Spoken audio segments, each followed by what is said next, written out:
Hi everyone. ఈ వీడియోలో నేను ఫ్రంట్ ఎండ్‌లో యూజ్ అయ్యే కొన్ని టిప్స్‌ని చెప్తున్నా. ఫస్ట్‌ది ఏంటి అనంటే, మనకి ఆర్టికల్స్ ఉంటాయి కదా! వాటిల్లో మనకి బేసిక్‌గా ఫస్ట్ లెటర్ అనేది క్యాపిటల్ లెటర్‌లో వచ్చి ఉంటుంది కదా! సో, అలా రావడానికి మనం ఒక సెలెక్టర్‌ని యూజ్ చేయాలి. సో, సూడో క్లాస్‌ని యూజ్ చేయాలి. సో, ఇక్కడ నేను రాండమ్‌గా ఒక పారాగ్రాఫ్ తీసుకుంటున్నా. సో, దీంట్లో 15 క్యారెక్టర్స్ పెడుతున్నా. ఇప్పుడు స్టైల్ ట్యాగ్‌ని యూజ్ చేద్దాం. అసలు ఏమి యూజ్ చేయకుండా ఉంటే మనకి పారాగ్రాఫ్ అనేది ఈ విధంగా డిస్‌ప్లే అవుతుంది. సో, ఇప్పుడు మనకి దీంట్లో ఓన్లీ ఫస్ట్ లెటర్ మాత్రమే సెలెక్ట్ చేసి దానికి మాత్రమే స్టైల్ అప్లై చేయాలి అనంటే, సో, స్టైల్ ట్యాగ్‌లో పారాగ్రాఫ్ ఎలిమెంట్‌ని సెలెక్ట్ చేయాలి. సో, ఇక్కడ మనకి ఫస్ట్ లెటర్ అనే సూడో క్లాస్ ఉంటుంది. దీన్ని యూజ్ చేసి ఇప్పుడు మనం ఏం చేయొచ్చంటే దాని యొక్క ఫాంట్ సైజ్‌ని కొంచెం ఇంక్రీజ్ చేసి దాని యొక్క టెక్స్ట్ కలర్ కూడా మనం మార్చొచ్చు. సో, ఇలా మనం చేసినట్టయితే ఓన్లీ ఫస్ట్ లెటర్ మాత్రమే హైలైట్ అవుతుంది అలాగా. సో, ఇక్కడ మనం ఫాంట్ సైజ్ ఇంక్రీజ్ చేసుకోవచ్చు ఎంత కావాలంటే అంత. సో, ఇలా.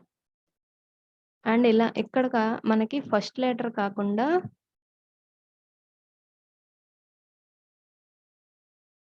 ఫస్ట్ లైన్ సెలెక్టర్ ఉంటుంది. ఇదేంటి అనంటే ఓన్లీ ఫస్ట్ లైన్‌కే అప్లై అవుతుంది. సో, ఇక్కడ మనకి ఫస్ట్ లైన్ ఎంతైతే సైజ్ తీసుకుంటుందో అంతవరకు కంటెంట్ పడుతుంది. నెక్స్ట్ లైన్‌కెళ్ళాక మళ్ళీ నార్మల్ సైజ్ అనేది అప్లై అయిపోతుంది. నెక్స్ట్‌దేంటి అనంటే, ఇప్పుడు మనకి ఫార్ములాస్ కానీ, ఈక్వేషన్స్ కానీ ఉన్నప్పుడు అక్కడ మనకి సబ్‌స్క్రిప్ట్, సూపర్ స్క్రిప్ట్ అనే ఆప్షన్స్ అనేవి అవసరమవుతాయి. సపోజ్ ఇప్పుడు నాకు H2O అనేది ఒక వాటర్ ఫార్ములా కదా! అది డిస్‌ప్లే చేయాలి అని అనుకుంటున్నాను.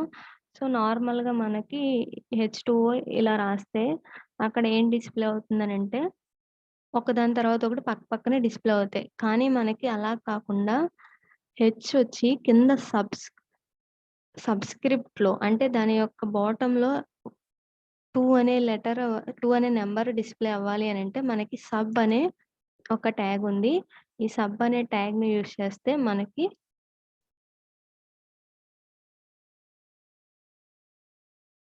ఆ పర్టిక్యులర్ ట్యాగ్‌లో ఉన్న కంటెంట్ సో, నార్మల్‌గా కాకుండా కింద డిస్‌ప్లే అవుతుందనమాట ఇలాగా. సో, ఈ విధంగా డిస్‌ప్లే అవుతుంది. అదే విధంగా సూపర్ అనే ఒక ట్యాగ్ ఉంది. ఎస్‌యుపి సూపర్ స్క్రిప్ట్. సపోజ్ ఇప్పుడు నేను మ్యాథ్స్ ఈక్వేషన్స్ ఉంటాయి గదా! Suppose a x square, b square ఇలా ఉంటాయి గదా!